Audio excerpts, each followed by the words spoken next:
फर्जी राष्ट्रवाद। आज सभी का फर्जी राष्ट्रवाद खुल गया है। 2014 के बाद से जो राष्ट्रवादी बने थे, जो दिन में और रात में 24 घंटे राष्ट्रवादी बातें करते थे, यहाँ तक कि हमारे देश का प्रधानमंत्री जो वोट हासिल करने के लिए मीठी मीठी राष्ट्रवादी बातें करता था, कुछ ही समय में ऊपर वाले की लीला ऐसे चली, छड़ी ऐसी घूमी कि आज सब कुछ सामने आ गया। मानो जिन राम का आप नाम ले रहे थे, उन्हीं प्रभु श्री राम ने हिंदुओं को दिखाया है कि देखो मुन्ना, ये जो मेरा नाम लेकर हिंदू मुसलमान करते हैं, ये जो राष्ट्रवादी बातें करते हैं, इनकी ये औकात है। आज उसके साथ हम मैच खेलने वाले हैं, जिसने पहलगांव में आतंकी हमला किया और 26 निर्दोष भारतीयों को मार डाला। कमाल की बात यह है, सोचिए यह हमला कब हुआ और कैसे हुआ। जिस पाकिस्तान से हमने सारे ट्रेड बंद कर दिए थे, जिस पाकिस्तान का एक कबूतर भी हमारे इलाके में नहीं आ सकता था, बॉर्डर पर मिलिट्री तैनात रहती है, पैनी हमारी नज़र रहती है, हमारे ड्रोन्स हमेशा हवा में नज़र रखते हैं, इन तमाम चीज़ों के बावजूद लंबी दूरी को पार करते हुए बड़े आराम से आतंकवादी उस पहलगांव इलाके में आए जहां पर टूरिस्ट भरे पड़े थे। कमाल यह है कि उस दिन वहां पर सेना भी नहीं थी, वहां से सिक्योरिटी हटाई गई थी। वो सिक्योरिटी किसने हटाई, वो आतंकवादी कैसे आए और कत्लेआम करके वापस चले भी गए कैसे, ये सवाल कोई नहीं पूछ रहा है। ना अब तक किसी ने पूछा है, ना आगे कोई पूछेगा। टूटे हुए और बिल्कुल मैं नाउम्मीद होकर ये कह रहा हूँ कि ऐ भारतवासियों, ऐ मेरे हिंदू, मेरे दोस्तों, मेरे भाइयों, ज़रा अपने पसंदीदा आदमी से पूछो ना कि भैया ये बताइए, ये इतने आतंकवादी घुसे कैसे। जिन 3 आतंकवादियों के स्केच जारी किए, बाद में वो आतंकवादी अब तक कहाँ हैं, उनका क्यों मोदी जी बता नहीं रहे हैं, कहाँ गए वो आतंकवादी। ऊपर से प्रधानमंत्री ने भारत की आत्मा के साथ खिलवाड़ करते हुए, भारत की आत्मा को चीरते हुए, ललकारते हुए हमारे इमोशन के साथ खिलवाड़ किया। बड़े बड़े डायलॉग मारे कि खून और खेल एक साथ नहीं हो सकता, खून नहीं बहेगा और हम कोई मतलब वास्ता उनसे नहीं रखेंगे। प्रधानमंत्री ने कहा था खून नहीं सिंदूर बह रहा है। भारत के प्रधानमंत्री ने कहा कि टेरर और ट्रेड एक साथ नहीं हो सकता, पानी और खून एक साथ नहीं चल सकता, नहीं बह सकता। ऐसी तमाम मीठी मीठी देशभक्ति वाली बातें मोदी ने कही। आज हम मैच खेल रहे हैं। आज यही सरकार उसी पाकिस्तान के साथ क्रिकेट खेल रही है। यह है मोदी का, भाजपा का फर्जी राष्ट्रवाद। मेरे हिंदू भाइयों, हमारे देश के अंदर हिंदू मुसलमान करवा कर लड़वाने वाले लोग आपको कितना बहकाते हैं और बेवकूफ़ बनाते हैं, आज की तारीख में कम से कम समझ लो। इनको क्या ही फ़र्क पड़ेगा। अम्मा मर गई तो उनको गाली देने पर मुद्दा बनाया गया। गाली बकना गलत है, लेकिन क्या प्रधानमंत्री ने विदेशी गर्लफ्रेंड और पता नहीं कितने करोड़ की गर्लफ्रेंड ऐसे अपमानजनक टिप्पणियां नहीं की है। उनकी माँ है और दूसरे की माँ नहीं है। हजरात, जो आदमी सिर्फ फोटोग्राफी के लिए, जो आदमी सिर्फ फेम के लिए, पब्लिसिटी स्टंट के लिए अपनी माँ से अगर 4 महीने में मिलने जाता था तो 10-10 कैमरामैन लेके जाता था, यहाँ तक कि माँ के पैर छूता था, माँ के पैर धोता था तो उसकी भी क्लोजअप वीडियो बनवाकर ANI के जरिए वो पोस्ट करवाता था। आज फर्जी राष्ट्रवाद देख लीजिए, वो कैसा बेटा होगा भाई। उसको भी छोड़ दीजिए। आप कैसे हैं कि उनकी पार्टी और उनके बहकावे में आकर आपने देश में नफरत को चुना, मोहब्बत को किनारे कर दिया। मैं ये नहीं कहता कि तुम राहुल गांधी के साथ हो, मैं ये कहता हूं, देश के साथ तो रहो। देश सिर्फ एक इंसान और एक धर्म से नहीं बनता है, देश सबसे मिलकर बना है। भारत आप और हमसे मिलकर बना है, हम सबसे मिलकर बना है। आइए, फर्जी राष्ट्रवाद और फर्जी प्रधानमंत्री की देशभक्ति है, ये वीडियो देखकर आपको क्लियर हो जाएगा। याद रखिए, आज उसी पाकिस्तान के साथ हम मैच खेल रहे हैं, जिसके लिए मोदी बड़ा अपना गरम सिंदूर दौड़ रहा है मेरी नसों में, ये बोला करते थे। मोदी की नसों में लहू नहीं, गरम सिंदूर बह रहा है। भारत का मत एकदम स्पष्ट है, टेरर और टॉप एक साथ नहीं हो सकते, टेरर और ट्रेड एक साथ नहीं चल सकते, और पानी और खून भी एक साथ नहीं बह सकता। एशिया कप में 14 सितंबर को भारत और पाकिस्तान का होगा मैच। दोनों टीमों ने दुबई इंटरनेशनल क्रिकेट स्टेडियम में जमकर की प्रैक्टिस।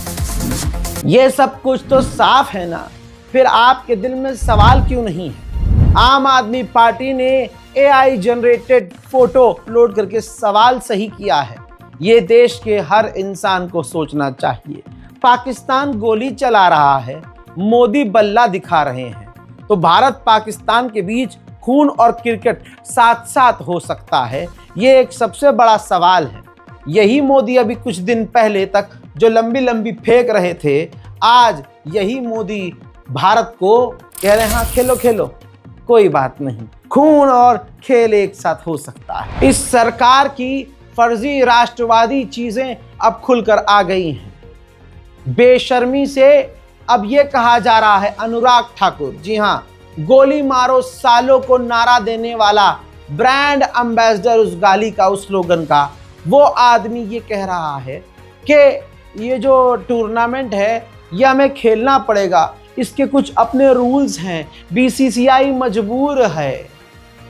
हजरात, अगर बेशर्मी, झूठ और मक्कारी और बेहूदगी और दगाबाजी का कोई चेहरा है तो ये है। मैं इतना ही कहूँगा,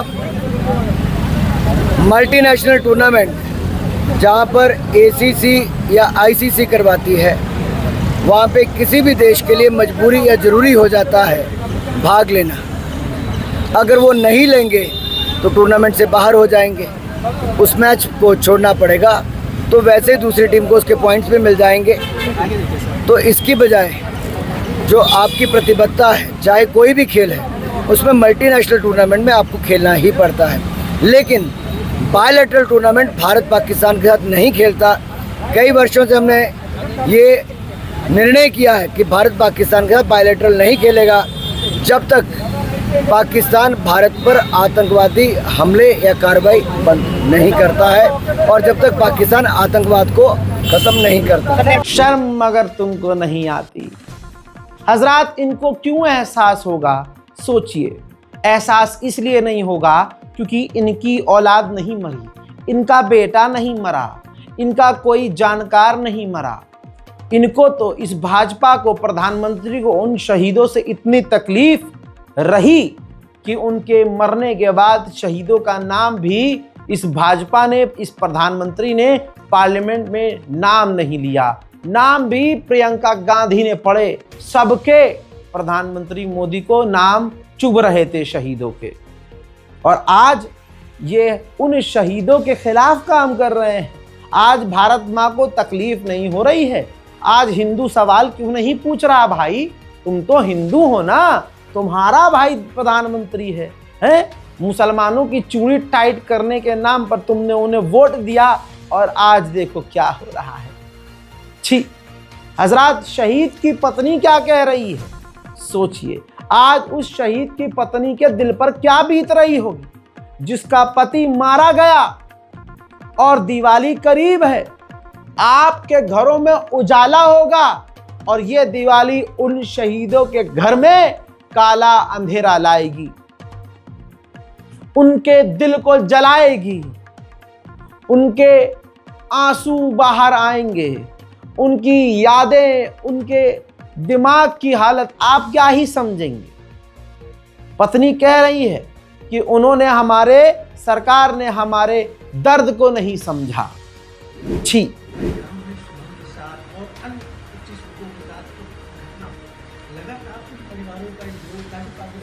किसी प्रकार का संबंध न हो। सरकार ने कुछ कड़े कदम भी उठाए थे, लेकिन उसके बाद इस तरह से पाकिस्तान के साथ मैच होना कहीं ना कहीं एक अपना हाथ होता है कि इस तरह का संबंध अभी भी हम लोग पाकिस्तान के साथ रिलेशन कर रहे हैं।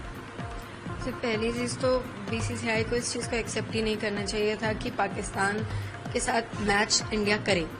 ये बहुत बड़ी हमारे ही देश में लोग गलती कर रहे हैं इस चीज़ को एक्सेप्ट करके। बीसीसीआई की इमोशंस मुझे लगता है ही नहीं उन 26 परिवार की तरफ। वो 26 परिवार, उसके बाद ऑपरेशन सिंदूर में मारे गए जवान, इन सब की मौत आपके लिए कोई फर्क नहीं है, इन सब की शहादत आपके लिए कोई मत वैल्यू नहीं रखती। शायद इसलिए क्योंकि आपके घर से कोई नहीं गया, बीसीसीआई के जितने भी लोग हैं उनकी फैमिली से कोई नहीं गया, इसलिए कोई नहीं बोल रहा, शायद इसलिए कोई रिएक्शन नहीं दे रहा। दूसरी चीज, ये क्रिकेटर्स हमारे कहाँ सो रहे हैं। सबसे ज्यादा अगर बोला जाता है कि नेशनैलिटी है किसी में तो क्रिकेटर्स में होती है, जितना मैंने सुना है, जितना मैंने समझा है। इसीलिए क्रिकेट को एक नेशनल गेम की तरह देखा जाता है, जबकि हॉकी हमारा नेशनल गेम। उसके बाद एक भी क्रिकेटर, एक दो के अलावा क्रिकेटर्स आए नहीं हैं ये बोलने कि नहीं हमें इंडिया पाकिस्तान का मैच बायकॉट करना है, हम पाकिस्तान के साथ नहीं खेलना चाहते। आप स्टैंड लो ना। बीसीसीआई की इतनी हिम्मत थोड़ी ना है कि आपके ऊपर बंदूक रख के आपको गेम खिलवा देगी। आप स्टैंड लीजिए अपने देश के लिए, वो भी नहीं ले रहे हैं।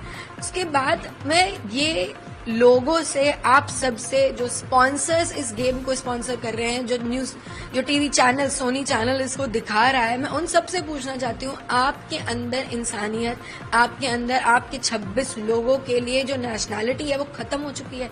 क्योंकि स्पॉन्सर्स तो मिल ही गए इन लोगों को, सोनी ने इसको दिखाने के लिए एग्री भी किया है, ऊपर से इतना प्रचार चल रहा है, इतना ज्यादा उस चीज को लेके दिखा रहे हैं कि ये इंडिया पाकिस्तान, ऑपरेशन सिंदूर के बाद इंडिया पाकिस्तान का पहला मैच है। दिमाग खत्म है आप लोगों का, इमोशंस खत्म है। आप अपने नेशन के लिए आप कुछ करना ही नहीं चाहते हो, आपके अंदर कुछ बचा ही नहीं है। आप एक छोटी सी बात समझिए, आपके साथ आपका पड़ोसी लड़ लेता है तो आप बात नहीं करते हो इससे। आपके पड़ोसी मुल्क ने आके आपके देश में घुस के आपके लोगों को हिंदू पूछ के मारा है और आप उसकी शक्ल देख के उसके साथ एक मैच खेलोगे? इतनी आपके अंदर इतना भी कुछ बचा है?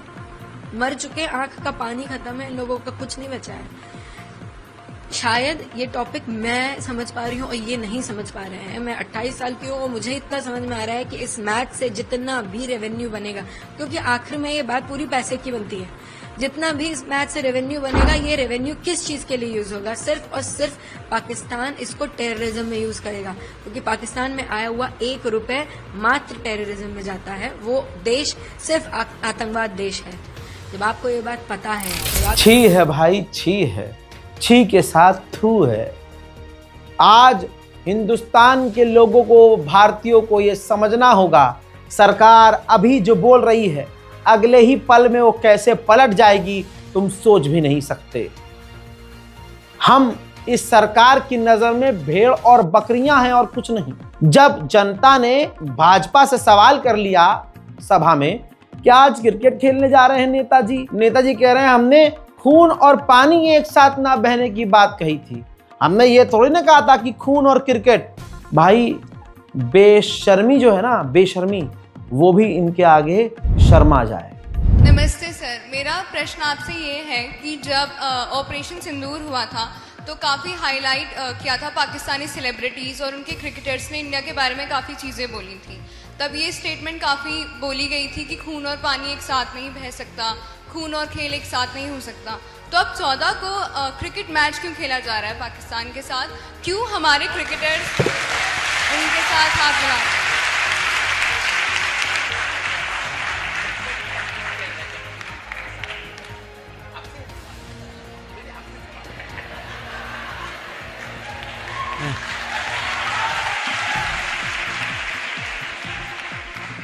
देखिए, हमने खून और पानी का कहा था, हमने क्रिकेट का नहीं कहा था।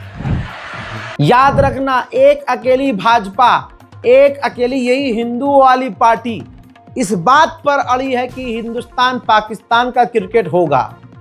सारा खेल पैसे का है दोस्तों, मोटा पैसा मिलेगा ना इस पार्टी को, शायद इसीलिए ये खेल है।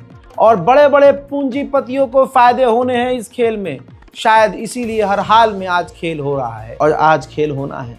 उद्धव ठाकरे इंडिया अलायंस ने ऐलान किया है, विपक्षी तमाम पार्टी कह रही है खेल नहीं होना चाहिए।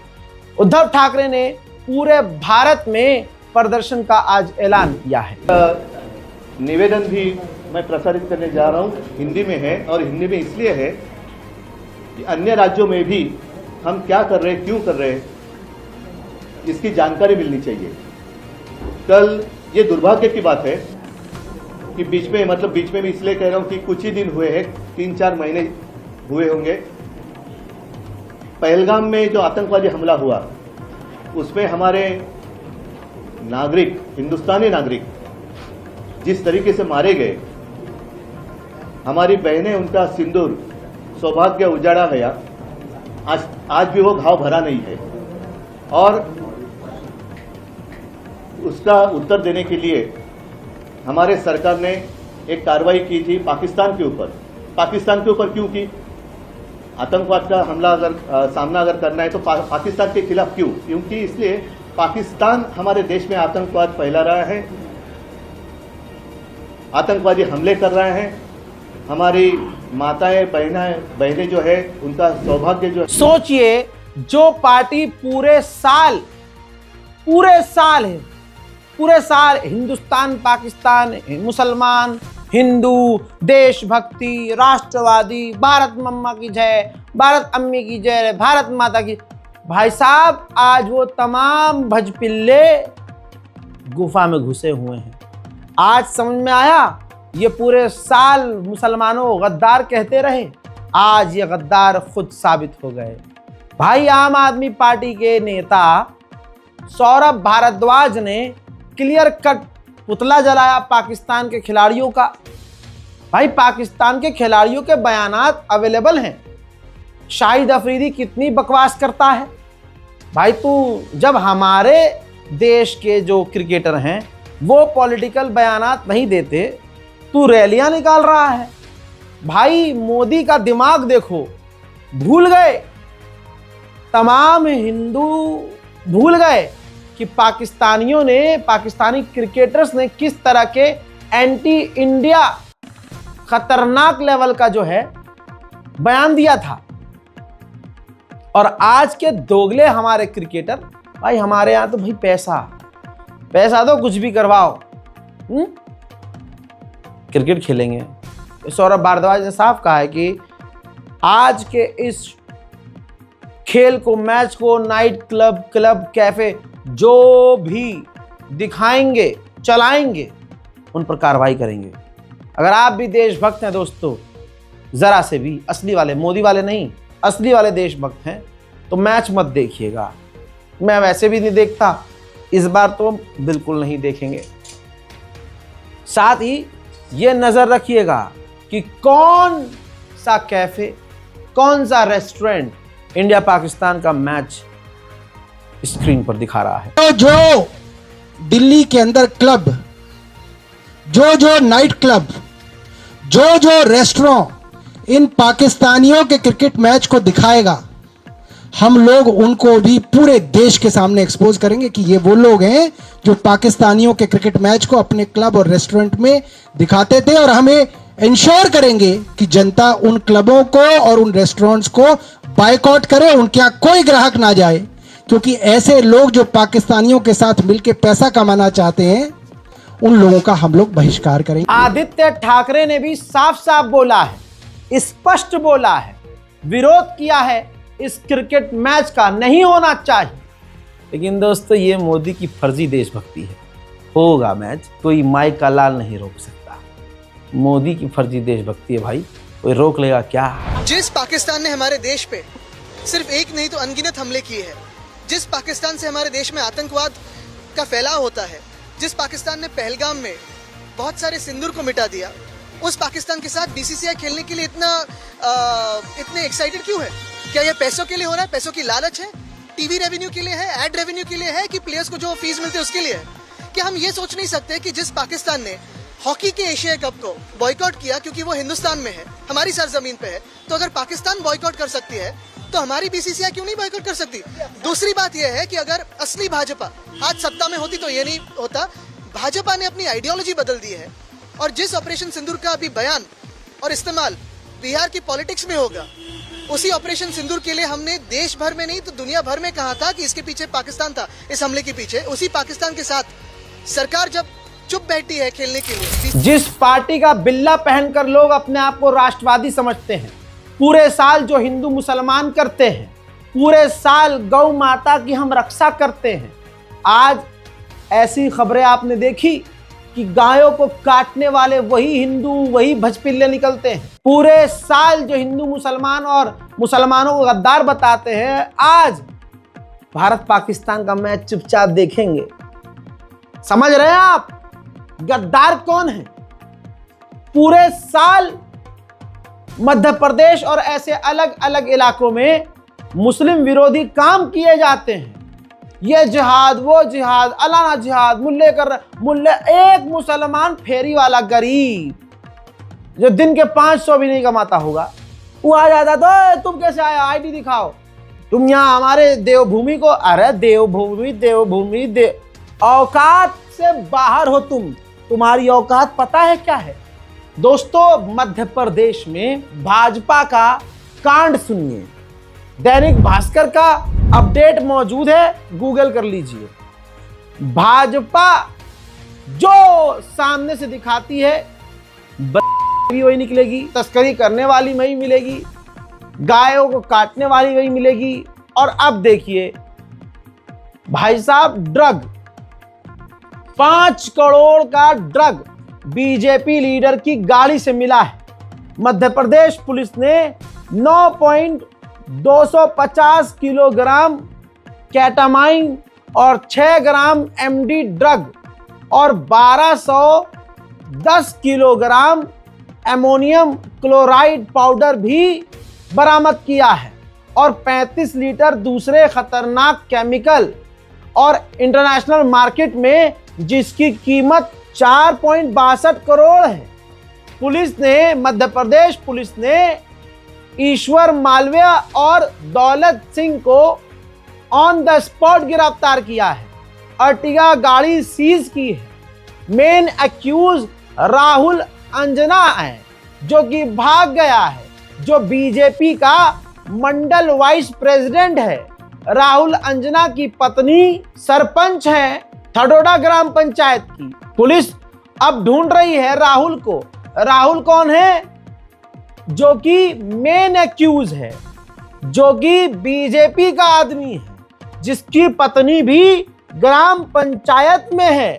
आहा, सरपंच है वो, ग्राम पंचायत यानी गांव की सरपंच, और उसका पति भाजपा का नेता, और करोड़ों की उसके अंदर ड्रग बरामद गाड़ी में, उसकी गाड़ी में।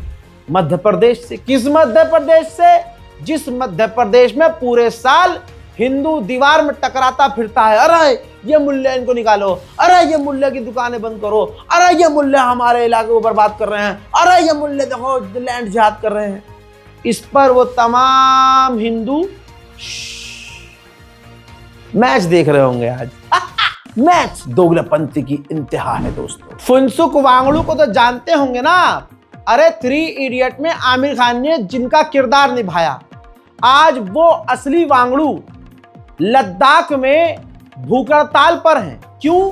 क्योंकि जो मोदी ने वादा किया था, अब वो भाजपा सरकार उन वादों से पलट गई।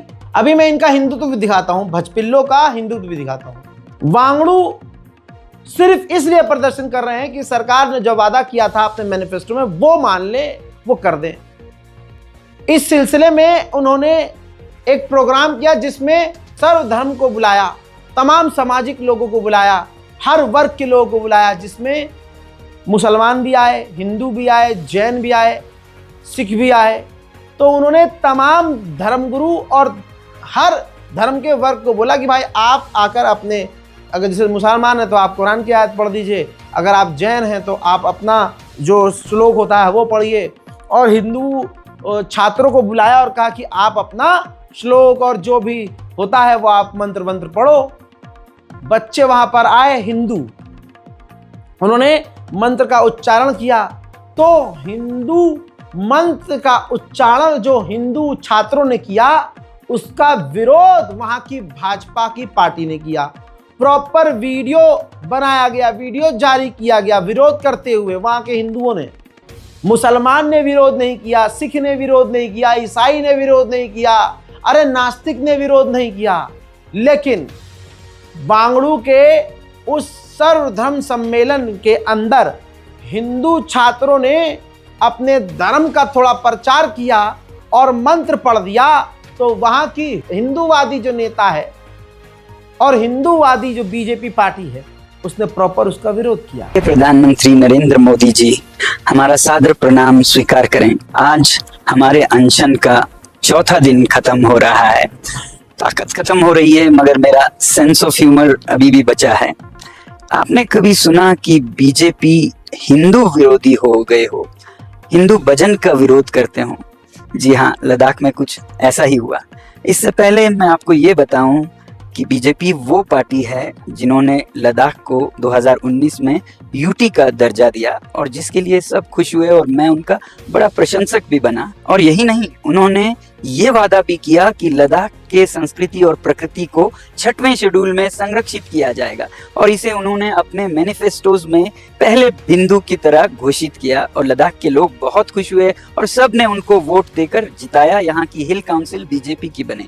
मगर अगले 2 साल में उन पर उद्योगपतियों का बहुत दबाव आया और फिर वो मुकर गए कि 6वां शेड्यूल आपको हम नहीं दे सकते। और इसीलिए मैं और लद्दाख के सारे लोग 3 साल से बार बार अनशन कर रहे हैं, पदयात्रा कर रहे हैं, ये विनती करने के लिए कि आप अपना वचन निभाएं और लद्दाख को ये संरक्षण दें 6वें शेड्यूल में।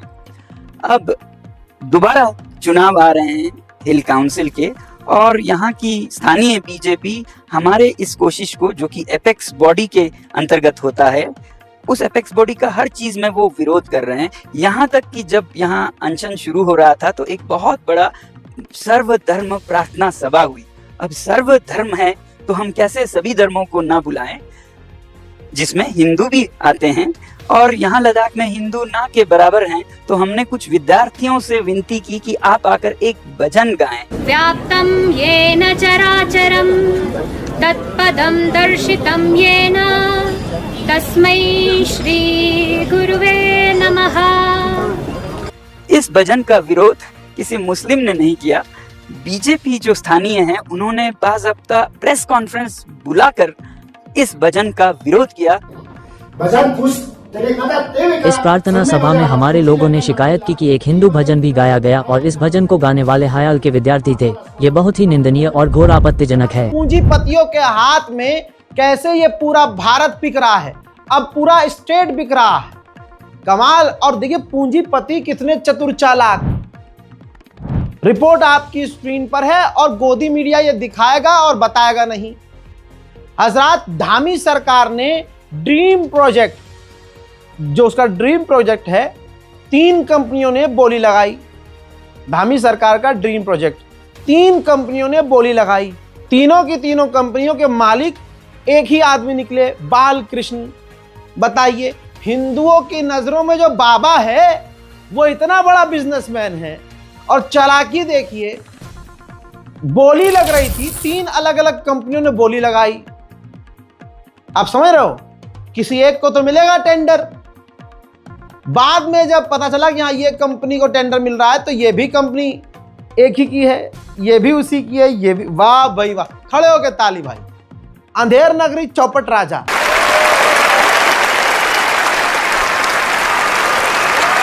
नफरत की इंतहा है।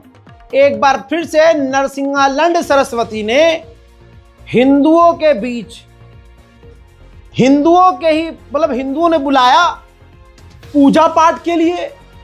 तो पूजा पाठ करते करते उसने हिंदू महिलाओं जो आगे बैठी हैं उनको ही गंदा गंदा बोलना शुरू कर दिया।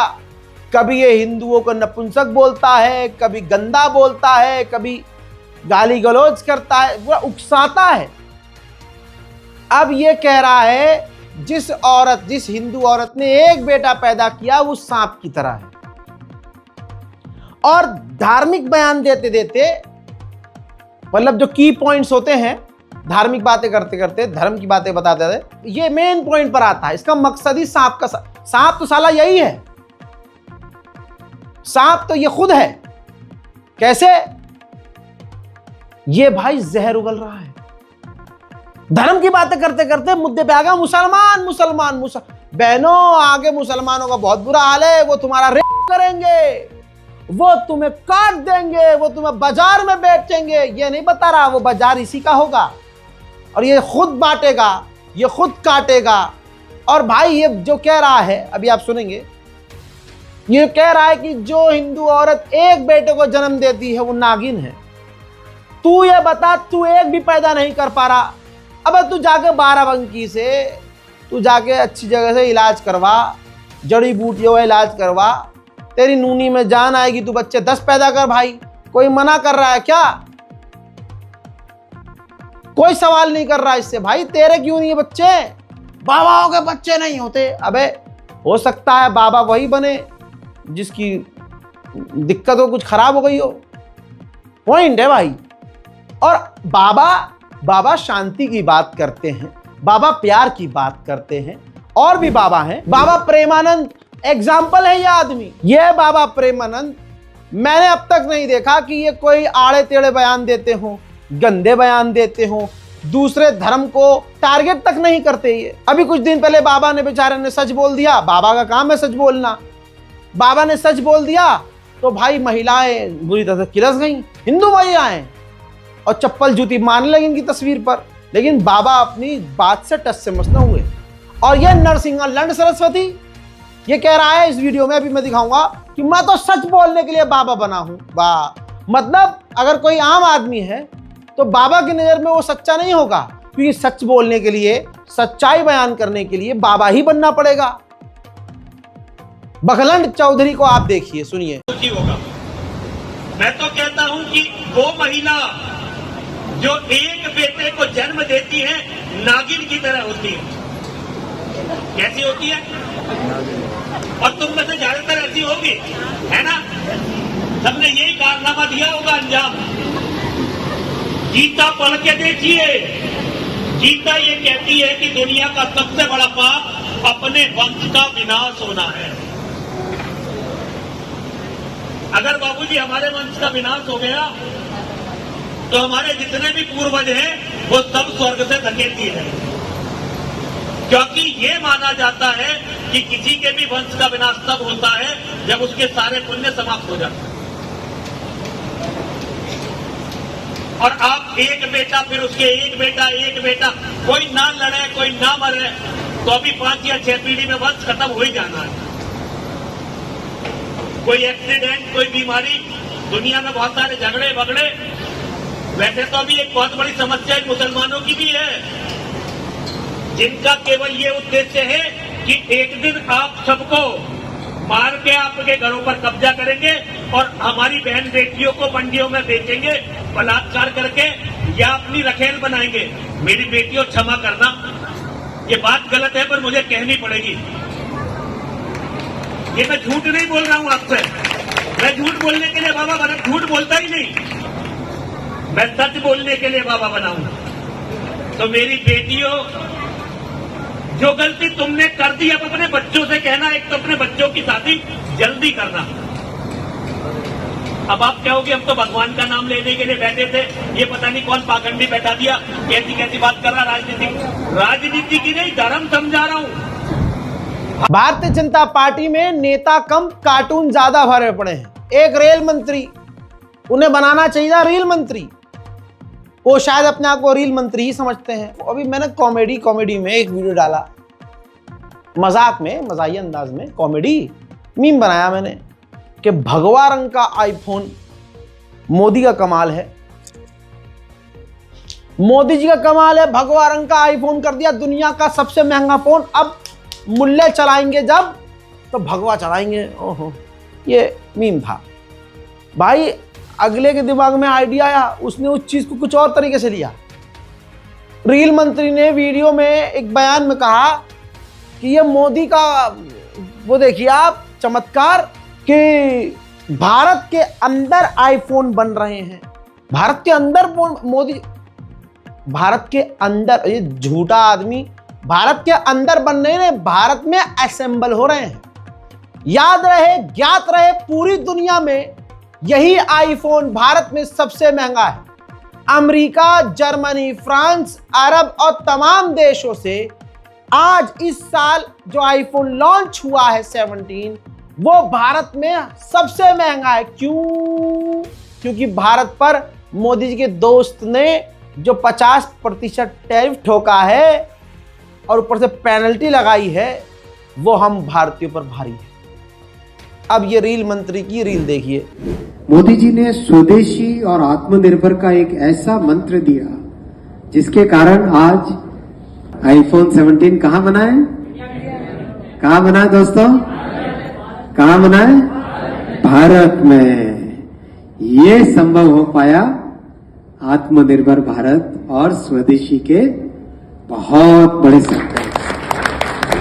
अरे रील मंत्री साहब, मोदी का अगर यही है तो अब आप एक काम कीजिएगा, आईफोन छोड़ दीजिए।